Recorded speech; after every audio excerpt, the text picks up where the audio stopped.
Ang kwentong ito ay hango sa totoong buhay. Karanasan ito ni Jose. Taong 1939, Bungsuan, Capiz.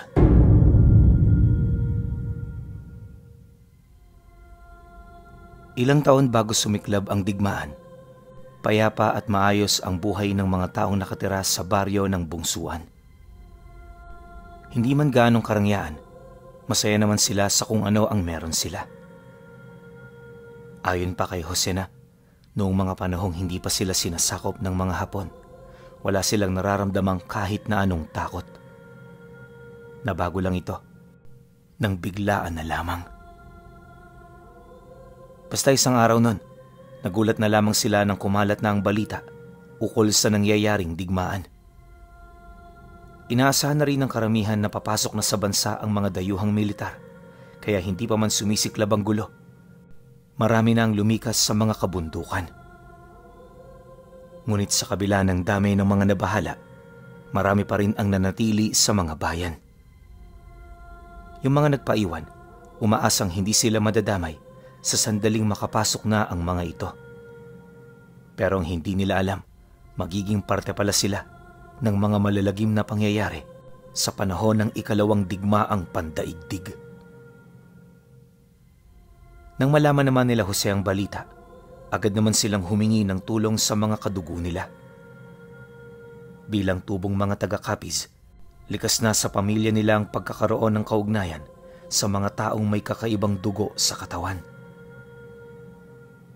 Karamihan sa kanilang mga angkang pinagmulan, kung hindi mga manlalason o mangkukulam, may lahi ng pagiging aswang.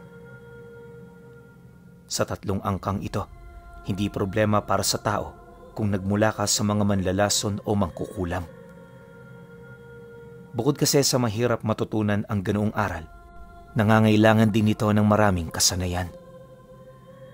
Dahil dito, kampante ang mga tao, pero ibang usapan na kapag ang isang pamilya ay nagmula sa angkan ng mga aswang. Ito kasi ang pinangingilagan nila dahil ang kapangyarihan ng mga aswang ay napapasa. At sa hanay nila Jose, ito ang naging rason kung bakit sa tinagal-tagal ng pananatili nila sa bungsuan, wala silang pinagsabihan ukol sa tunay nilang pagkatao. Lahat ng mahalagang detalye, isinumpa nila na habang buhay nilang itatago, ngunit nang marinig nila ang tungkol sa digmaan, dito na sila unti-unting napaisip. Ilang araw din itong pinag-usapan ng kanilang pamilya hanggang sa magkaroon na sila ng isang desisyon. 2 linggo bago sumapit ang pagdating ng mga Hapon, marami silang inanyayahan sa kanilang mga kababaryo na sumama sa kanila. Marami sa mga ito ang tumanggi, pero may ilan namang sumunod at nagtiwala. Kaya ito napasama sa kanila ay dahil sa marami itong utang na loob sa tatay niya. Naniniwala rin ng mga ito na mas ligtas ang pamilya nila kung susunod sila sa tatay niya. Hindi nagtagal, nang makalikom na sila ng sapat na bilang, agad nilang tinahak ang daan papalabas ng baryo. Mula Bungsuan, naglakad sila patungo sa mga kabundukan ng Panay hanggang sa marating nila ang isang liblib na lugar. Napakalayo nun sa kabihasnan, kaya kahit mga ngaso, alam nilang hindi roon makakarating.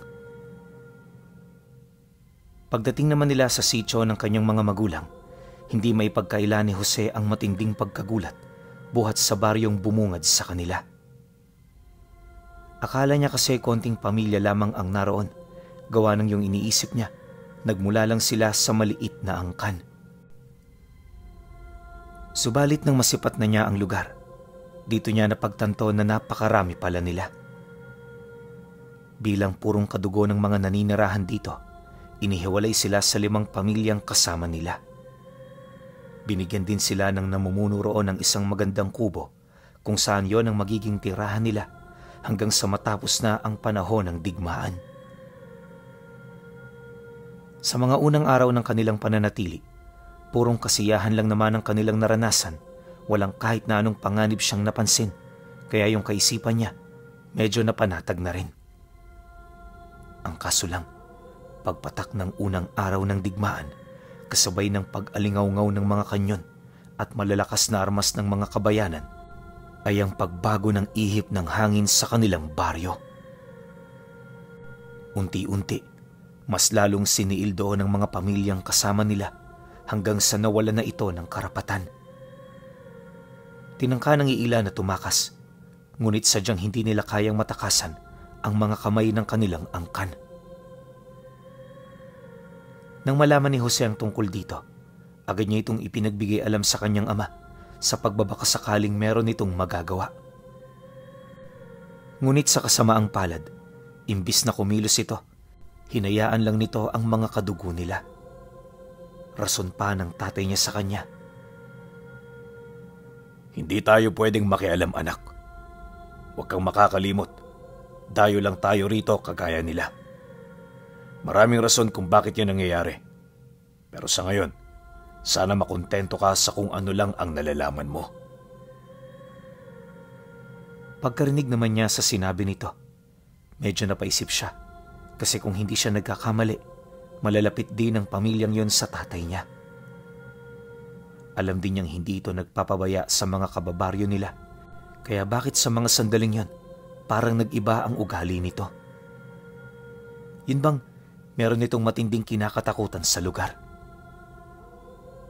Hindi nagtagal, dahil sa talas ng kanyang pandinig at paningin, dito niya nalaman ang kagimbal-gimbal na katotohanan ukol sa kanilang angkan.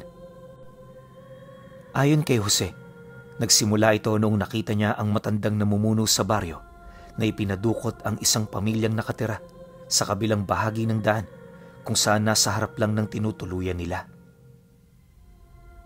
Gabi ito ipinadukot ng matanda, kaya lahat sila aminadong nakita ang mga pangyayari. Nang masipat naman ni Jose ang bagay na yon, di na siya nakapagtimpi pa. Kahit walang senyas ang tatay niya, matapang siyang lumabas para tanungin ang lolo niya. Nang marinig naman ng matanda ang kanyang sinabi, bigla naman itong pinatigil ang mga ginagawa nito upang siya ay makausap ng harapan. Pag-upo nito sa harapan niya, bigla itong umisi kasabay ng mahinahon nitong pag-uwika. Pasensya ka na, apo, kung hindi ka namin nasabihan. Alam mo kasi, masyado ka pang bata para makialam sa mga bagay-bagay. Ang mga ganitong senaryo, ibigay mo na lang sa aming matatanda. Nariyan ang ama mo, balang araw paglaki mo, alam kong ilalahad niyan sa iyo ang mga sagot sa iyong mga katanungan. Alam ko naman, Holo, na bata pa ako. Pero mga ginagawa ninyo ngayon, masasabi kong mali. Hindi ho ko papayag nasaktan mo ang mga kababaryo namin. Unang-una, pumunta kami rito para makaligtas. Hindi ho para abusuhin. Sana ho, konting respeto naman dahil nagtiwala sila sa amin. Sagot naman ni Jose. Nang marinig ng matanda ang kanyang sinabi, biglang nanlisik ang mga mata nito kasabay ng unti-unting pagbaon sa kanyang balikat ng matatalas nitong kuko. Nang medyo malapit na itong tumagos sa kanyang balat, biglang dumating ang tatay niya na dali-daling nagpatira pa sa harapan ng matanda. Abot langit ang paghingi nito ng tawad habang pahagulgol na umiiyak. Dahil sa ginawa nito, di niya maiwasang magtaka, kaya ang ginawa niya na nahimik na lang siya. Paulit-ulit din siya noong sinigawa ng tatay niya na huwag nang magsalita, kaya sa takot niya napilitan siyang sumunod. Maya-maya pa, dahil sa naging pakiusap nito, kung kaya't napalusot ng lolo niya ang mga ginawa niya. Pagalis naman ng matanda, kasakasama pa rin nito ang pamilya ng kanyang kaibigan. Iyak yun ang iyak pero wala siyang magawa para matulungan ito. Pagbalik nila sa loob ng bahay, may narinig silang nagkakasiyahan sa liwasan. Hindi niya mawari pero kapag tumatahimik ang mga taong yon, nakakarinig siya ng sigaw ng mga tao na parabang kinakatay. Dala ng takot niya, di na lang niya ito pinansin. Naisip niya kasi na kung palalalain niya pa ang sitwasyon, maaaring may kalagyan talaga siya. Yung matandang yun kasi Pinuno, animoy hindi talaga madiktahan. Kung ano nasa isip nitong tama, yon at yon ang kanyang susundin. Pagsapit ng sumunod na araw, di pa man nagigising itong si Jose, sa pilitan na siyang pinabangon ng kanyang ama. Pagdating niya sa kusina, nadatnan niya roon ang nanay niya at mga kapatid na tahimik na nakaupo sa mesa. Kahit umaga na rin noong mga sandaling yon, kapansin-pansin ang hindi nila pagbukas ng bintana. Tinipon ko kayo dito dahil meron akong sasabihin sa inyo.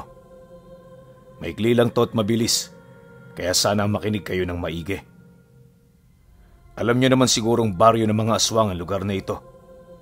Normal sa kanila ang kumain ng tao, kaya yung mga isinama natin, sa makatuwid sila ang magiging pagkain. Huwag niyo akong sisihin kung bakit ko to nagawa. Desperado na akong makatakas at para manatili tayo rito ng buhay hanggang sa matapos ang gera, obligado tayong mag-alay. Tandaan ninyo, katugulang nila tayo at hindi nila tayo katulad. Bali-balik ta rin man ang mundo, wala tayong halaga sa kanila. Sa ngayon gawin niyo ang lahat para makaraos sa pagdaan ng mga araw.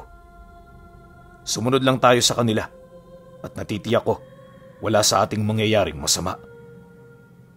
Seryosong wika ng tatay niya. Pagkasambit naman ito ng mga kataga, napasilay ito sa kanya. Matapos nun, agad sila nitong inutusan na gumawa na ng mga gawaing bahay. Ganun pa rin naman ang naging tagpo Pinuno. Ngunit sa pagkakataong ito, ramdam nila ang matinding pagbabago. Hindi kagaya ng dati na pumunta sila roon para lumikas dahil sa mga oras na yon. Alam nilang nananatili sila roon para iligtas ang buhay nila, hindi lang sa mga dayuhan, bagkus ay pati na rin sa kanilang mga kadugo. Akala ni Jose Pinuno, matatagalan niya ang ganoong sitwasyon, pero sa paglipas ng mga araw at linggo, hindi niya kayang matiis ang hirap na kanyang nadarama. Gabi-gabi, kung hindi niya naririnig ang iyak ng mga kababaryo nila, parang nagiging bangungot na ito ng kanyang kaluluwa. Kahit kasi tahimik ang paligid, nagkakaroon siya ng kakaibang panaginip kung saan paulit-ulit niyang naririnig ang boses ng pumanaw niyang kaibigan bago ito tuluyang katayin ng mga nilalang. Ayon pa sa kanya na, kung siya lang ang masusunod, gusto niyang lumayo sa baryo. Ngunit alam niyang hindi niya ito basta-bastang magagawa. Sabi kasi noon ng tatay niya, na sa sandaling may tumakas sa kanila, papatayin ng mga kadugo nila ang mga natira. Ito ang magsisilbing parusa sa traidor nilang kamag-anak. Dagdag pa niya na, nasisiguro niyang hindi nagsisinungaling noon ang tatay niya. Gawa ng habang sinasabi nito ang bagay na yun sa kanila, ramdam niya ang matinding takot na namumutawi sa kanyang mga mata. Nakakasindak man itong pakinggan, pinilit niyang hindi magpaapekto sa ganoong bagay. Naniniwala kasi siyang hanggat walang nangyayaring masama sa kanila, meron at meron silang pag-asang makaalis doon ng buhay. Ilang araw pa ang lumipas, wala nang natira sa pamilyang isinama nila. Akala nga noon ni Jose, sila na ang isusunod, kaya naman hanggat wala pang nangyayari, naghanda na siya ng mga lason at mga kutsilyong pwede niyang gamitin para kitilin ang buhay niya. Nagtago rin siya sa mga baging sa loob ng silid upang madali siyang makapagbigti kung ito man ay kinakailangan. Isang gabi, habang namumutawi ang katahimikan sa paligid, bigla siyang naalimpungatan dahil sa mga taong nag-uusap sa labas ng bahay nila. Garugal ang boses ng mga ito at base sa kanilang pananalita, parang nagbabalak yung pumasok sa loob ng kanilang tinutuluyan. Makalipas pa ang ilang minuto, dala ng takot niya, agad siyang tumungo sa silid ng tatay niya para ipagbigay alam ang kanyang mga narinig. Ang Ang nasa isip niya kasi noon, baka tulog na tulog pa ito, kaya maaaring wala itong kamalayan sa kasalukuyang nangyayari. Ngunit pagbukas niya ng pinto, doon tumambad sa kanya ang mga magulang niya na kasalukuyang nakaupo sa higaan, tahimik na nakikinig at nakikiramdam. Pagsilay nito sa kanya, agad siya nitong sinenyasan na huwag magsalita habang siya ay pinapalapit. Siyempre bilang anak, sinunod niya ng tapat ang ibig ng mga magulang niya. Paglapit naman niya rito, sama-sama na silang nakiramdam sa magiging kapalaran ng kanilang mga buhay. Yung nanay niya noon, iyak na ng iyak. Animoy matindi na ang pangangamba nito ukol sa mga pwedeng mangyari. Yung tatay naman niya, pinagpapawisan na ng malagkit habang hawak ang isang itim na tela na naglalaman ng pinatuyong abo na may laso ng palaka. Yon ang gagamitin nila kung sakali mang nakapagpasya na ang mga kadugo nila na kainin sila. Kalahating oras pa ang lumipas. Dito na nila narinig ang dahan-dahang pagtulak sa pintuan ng bahay. Madali lang itong nabuksan ng mga nilalang, buhat sa lakas nilang maitutulad sa kalabaw. Pagpasok naman ng malakas na simoy ng hangin, isa-isa na silang binigyan ng laso ng tatay niya, habang pabulong itong nagwiwika sa kanila ng, "Nakahanda na rin yung mga kapatid mo. Nagtutulog-tulugan lang sila, pero sa sandaling marinig nila ang hudyat ko, hindi yun magdadalawang isip na kumain ng lason. Jose, wag na wag mong kakalimutan na ipinagmamalaki kita bilang anak. Hanggang sa ikalawang buhay, hinding-hindi ko kayo makakalimutan." Nang marinig naman niya ang sinabi nito, tumulo ang luha niya. Bilang bata pa kasi, aminado siyang hindi niya tanggap ang mamatay ng maaga. Dagdag pa niya na isa ito sa mga ikinakatakot niya, kaya halos iniiwasan niyang pag-isipan ang mga ganoong bagay. Ilang minuto pa ang dumaan. Dito na nga bumukas ang pintuan ng silid. Pagsilay nila sa labas, tumambad sa kanila ang lolo niya na nanlilisik ang mapupulang mga mata. Sumasabay din dito ang kakaibang amoy na halos hindi nila kayang maisalarawan. Pagtitig naman ng matanda sa kanila, napansin niya ang pagngisi nito kasabay ng pagwika nito sa kanila ng, "Oh, ano ang ginagawa niyo sa mga laso na yan? Magpapakamatay na ba kayo?" "Nako, ibaba niyo yan. Nagkakamali kayo ng inaakala. Hindi kami pumunta para kainin kayo. Oo, mga demonyo kami sa mata ng iba. Pero may puso rin kami ng tao. Marunong kaming tumingin ng aming mga kadugo at marunong kaming magpahalaga sa aming kapwa, lalo na kung hindi sila iba sa amin. Ano man ang lahi ninyo, Arturo, Jose, mga pamilya pa rin namin kayo. Tumayo na kayo dyan at iwan niyo yung hawak-hawak ninyo sapagkat meron tayong mahalagang pag-uusapan." Nang marinig nila ang sinabi nito, agad nawala ang takot na kasalukuyan nilang nararamdaman. Sa puntong yun kasi, nauunawaan na nila ang mga nangyayari. Maya-maya pa, pagbaba ng tensyon na kasalukuyan nilang nararamdaman, tahimik silang sumunod sa matanda. Pagdating nila sa sala, dito nila nadatnan ang iba pa niyang mga kapatid na kasakasama na rin ng mga tauhan nito. Bagaman malalim pa ang gabi, sabay-sabay na sila noong tumungo sa pamamahay ng matanda.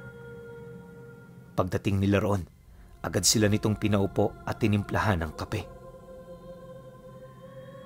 Habang nagpapalis ng antok, dito na nito ipinagtapat ang nais nitong mangyari. "Nabalitaan naming may papalapit na hukbo dito sa ating lugar.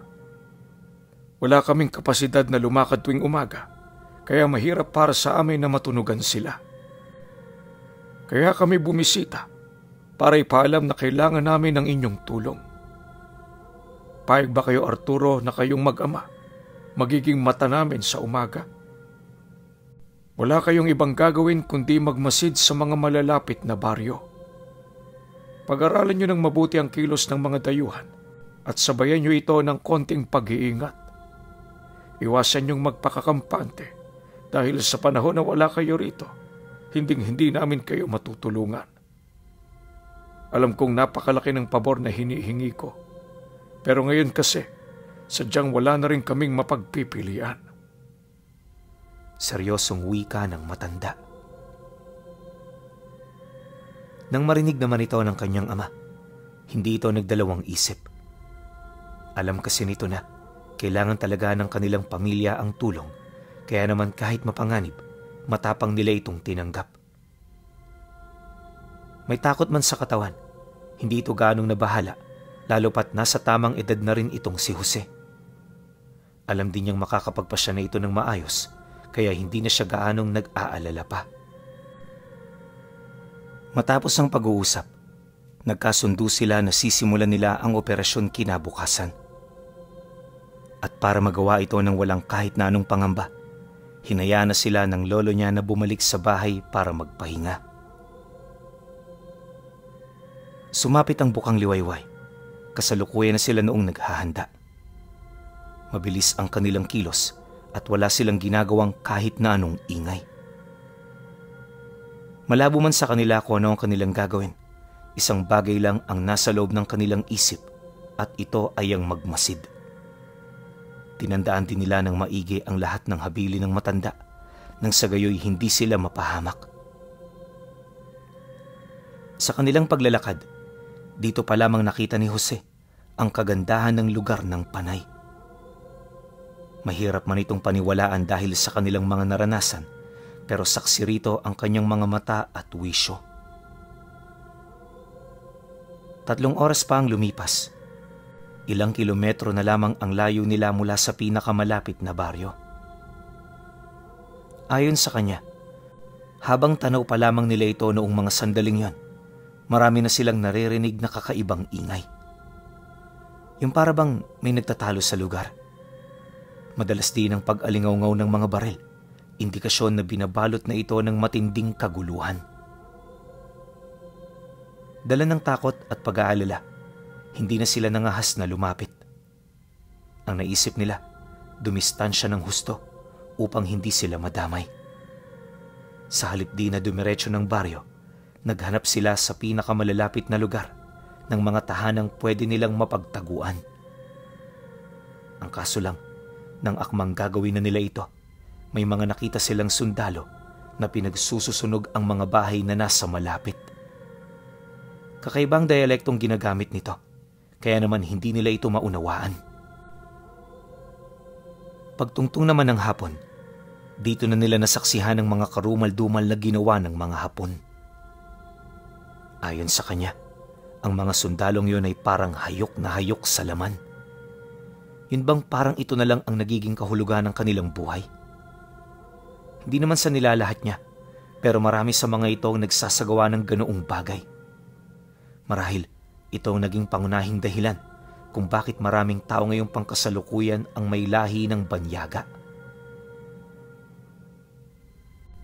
Matapos naman nilang masilayan ang lahat-lahat, bumalik na sila sa baryo pagpatak ng dapit hapon. Gabi sila umusad, alinsunod sa utos ng lolo niya.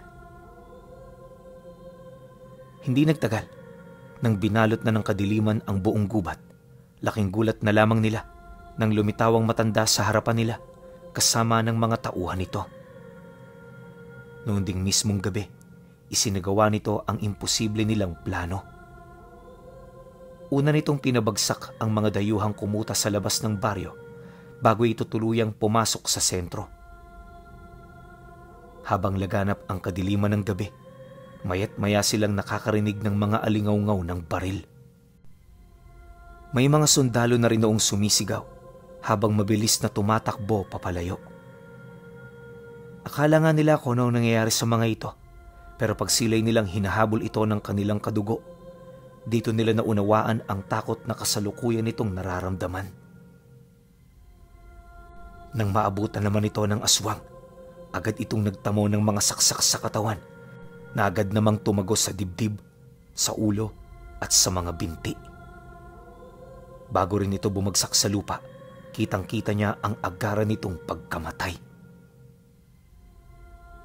Dahil sa pangyayaring yan, wala nang nagawa ang mga sundalo kundi ang iligtas ang kanilang mga sarili. Pagsipulasan naman ng mga ito sa baryo, nasipat niya ang mga kadugo nila na isa-isa nang pinapasan ang mga labing napaslang nila. Pagdating nito sa kanilang kinaroroonan, bumungad sa kanila ang lalaking kabilang sa pinagkakatiwalaan ng lolo niya. Sumabay na kayo sa amin at para mapabilis ang inyong pag-uwi, itutuloy natin to bukas kaya magpahinga kayo ng maayos. Kakailanganin niyo yan, lalo na't hindi na magiging maluwag sa atin ang ating mga kalaban. Nang marinig naman nila ang sinabi nito, agad silang tumango hudyat ng pagsang-ayon. Pagkatapos, tahimik na silang sumunod sa grupo hanggang sa makabalik na sila sa kanilang baryo. Pagdating nila sa lugar, bumungad sa kanila ang mga kababaihang nakatayo sa labas ng mga bahay na animoy merong hinihintay. Maya-maya pa, laking gulat na lamang niya nang iniabot ng mga kasamahan nila ang mga labi na kanilang nakuha. Agaran itong hinubara ng mga naghihintay, tapos sabay basa ng tubig bago ilublob sa kumukulong tubig. Pag-ahon naman nila nito, hinati-hati nila ang katawan ng mga biktima na animoy kumakatay lang ng karne ng hayop.